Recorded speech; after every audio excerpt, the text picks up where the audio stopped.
میرے بھائیوں، یہ جو ہم نے بڑا سافٹ سا سلوگن دیا ہے جس کے اندر قیامت چھپی ہوئی ہے، اس میں قطعاً یہ مقصد نہیں ہے کہ ہمارے جو آباء و اجداد تھے وہ کسی اور خدا کی پوجا کرتے تھے اور ہم کسی اور خدا کی کرتے ہیں۔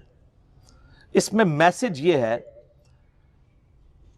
کہ ہمارے آباء و اجداد نے، ہمارے بزرگوں نے اکثر اوقات ہمیں اس رب کا تعارف کروایا جس رب کی کوالٹیز ان چیزوں سے بالکل مختلف تھیں جو علم وحی کے ذریعے اللہ نے اپنے محبوب امام کائنات سید الاولین والآخرین شفیع المذنبین رحمت للعالمین سیدنا و مولانا امام اعظم محمد رسول اللہ صلی اللہ علیہ وآلہ وسلم کے ذریعے، کتاب اللہ اور سنت کے ذریعے ہمیں اپنا تعارف کروایا۔ یہ بالکل الگ ہے، ورنہ خدا تو سب کا ایک ہے۔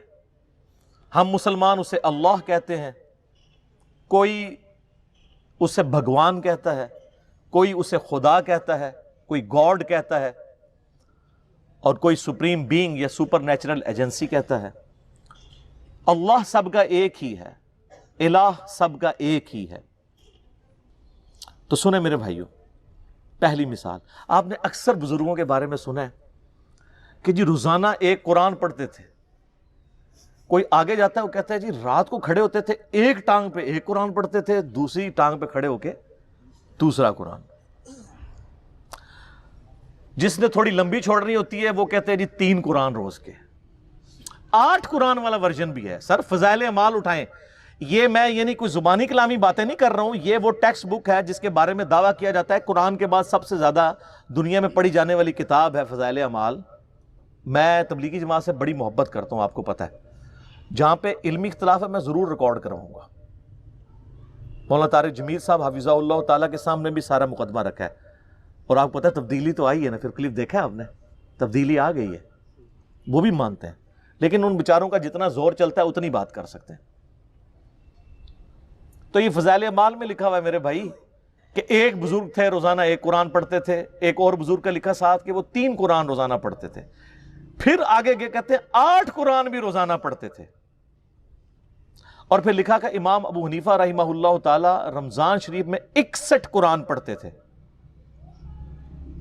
61 کی گنتی وہ کہتے ہیں ایک قرآن دن میں ایک رات میں، کتنے ہو گئے 60، اور ایک تراویح بھی۔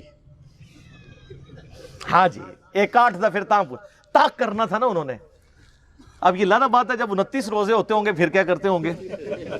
تو بہرحال لوگ کہتے ہیں 61 قرآن امام حنیفہ رحمہ اللہ۔ یہ فضائل اعمال میں لکھا ہوا ہے سر، ہم جے پی جیز ایڈ کریں گے، ایک ایک چیز کا جے پی جی ڈالیں گے، تاکہ آپ ایک بار یہ سوچیں کہ مرنے سے پہلے اے مسلمان کر لے اس پہ غور، کتابوں کا خدا اور ہے، بابوں کا خدا اور۔ یہ بابوں کا تعارف ہے قرآن کے حوالے سے، اور ایک کتابوں کا تعارف ہے۔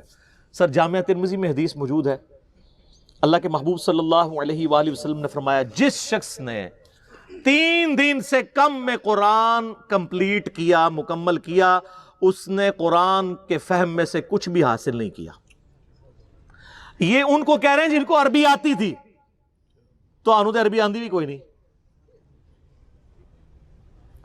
جن کو عربی آتی ہے ان کو کہا جا رہا ہے 3 دن سے کم میں قرآن مکمل کیا، تو فہم اس کا حاصل ہی نہ کیا۔ تو یہ جو 8 قرآن روزانہ کر رہے ہیں یہ کس سنت پہ عمل کر رہے ہیں؟ اپنی وشفل تھنکنگز میں سرگرداں ہیں۔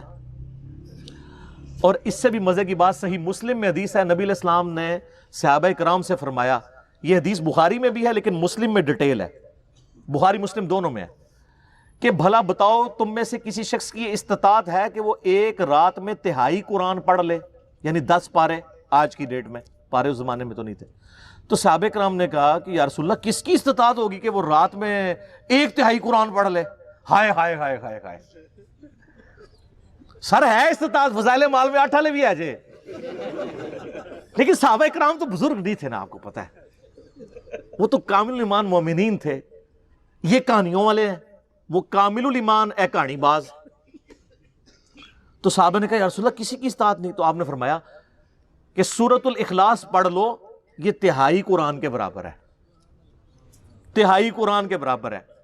اپنے نظریات کے اعتبار سے بھی، کیونکہ قرآن حکیم کا 1/3 عقیدہ توحید ہے، اور چونکہ سورہ اخلاص توحید کی جڑ ہے، اس اعتبار سے بھی تعلیمات میں بھی یہ 1/3 ہے قرآن کا، اور فضیلت میں بھی۔ اچھا، اگر یہ کہتے ہیں نا کہ ہمارے بزرگ جو 8 قرآن پڑھتے تھے وہ 24 بار پڑھتے سن سورہ اخلاص، پھر تو ٹھیک ہے۔ 8 × 3 = 24 ٹائمز اگر سورہ اخلاص کوئی پڑھ لے اور 8 قرآن روزانہ کے، اگر یہ کہتے ہیں پھر تو ٹھیک ہے، لیکن آپ کو بھی پتا ہے کہ انہوں نے یہ نہیں کہا ہوا، ٹھیک ہے، کیونکہ اس پہ پوری رات ایک ٹانگ پہ کھڑا نہیں ہونا پڑتا۔ سورہ اخلاص اگر کسی نے پڑھنی ہے 3 دفعہ، کتنا ٹائم لگتا ہے؟ اور آپ کو ایک اوریجنل مدنی لطیفہ سناتے ہیں۔ یہاں پہ جیلم ہمارے شہر کے اندر تبلیغی مرکز ہے، کبھی کبھار میں زور کی نماز میں وہاں چلا جاتا ہوں، تو زور کی نماز کے بعد نا فضائل اعمال کی تعلیم ہوتی ہے۔ اب وہ عالم دین ہے جو وہ فضائل اعمال پڑھ کے سنا رہے ہوتے ہیں، اور سامنے مدرسے کے بچے بھی ہوتے ہیں۔ تو میں نے اپنے بچوں کو پابند کیا کہ تم نے بھی سن لیا کرو تعلیم نا۔ اب میرا ایک بچہ ماشاءاللہ 10 سال کا ہے اور ایک آلموسٹ 11 سال کا، تو یہ میں 5-6 مہینے پہلے کی بات کر رہا ہوں۔ تو ہم درس سن رہے ہیں نا، تو یہی والا جناب وہ فضائل قرآن والا آ گیا جی، ایک بزرگ 3 قرآن روزانہ، ایک 8 قرآن، اور یہ 61 قرآن۔ اب میں جب بیٹھا ہوا درس سن رہا نا، تو میں بچوں کی طرف دیکھ رہا، میں نے کہا کہیں یہ بھی وہی تو نہیں سوچ رہے جو میں سوچ رہا ہوں۔ تو خیر بعد میں ہم جب موٹر بائک پہ بیٹھے، میں گھر آنے لگا تو میرا بچہ مجھے کہتا ہے، احمد کہتا ہے بابا یہ باقی باتیں تو ٹھیک تھیں، ایک بندہ روزانہ 3-8 قرآن کیسے پڑھ سکتا ہے؟ تو میں نے کہا بیٹا یہ کہانی تھی، اس کو چھوڑ دو، باقی باتیں لے لو۔ لیکن میں یہ سوچ رہا تھا کہ 80 لوگ اس عمر ٹگے سن ڈنگر، کیونکہ ہماری تربیت نہیں ہوئی تھی۔ اور آج کل کے بچے سوچتے ہیں، کیوں سوچتا ہے؟ اس نے قرآن کئی دفعہ مکمل کیا، اسے پتہ ہے یہ اتنی موٹی کتاب ہے، یہ 8 دفعہ روزانہ کیسے پڑھی جا سکتی ہے؟ اب لاکھ کسی کو کہتے رہے جناب انج کر کے پڑھ لی تو انج کر کے پڑھ لی، کیسے منوائیں گے؟ اور میں نے تو احادیث سے ثابت کر دیا کہ صحابہ کرام علیہم رضوان بھی کہہ رہے ہیں کہ کس کی ہمت ہے کہ رات میں 3/4 قرآن پڑھ لے، تو نبی علیہ السلام نے وظیفہ دیا ہے سورہ اخلاص کا۔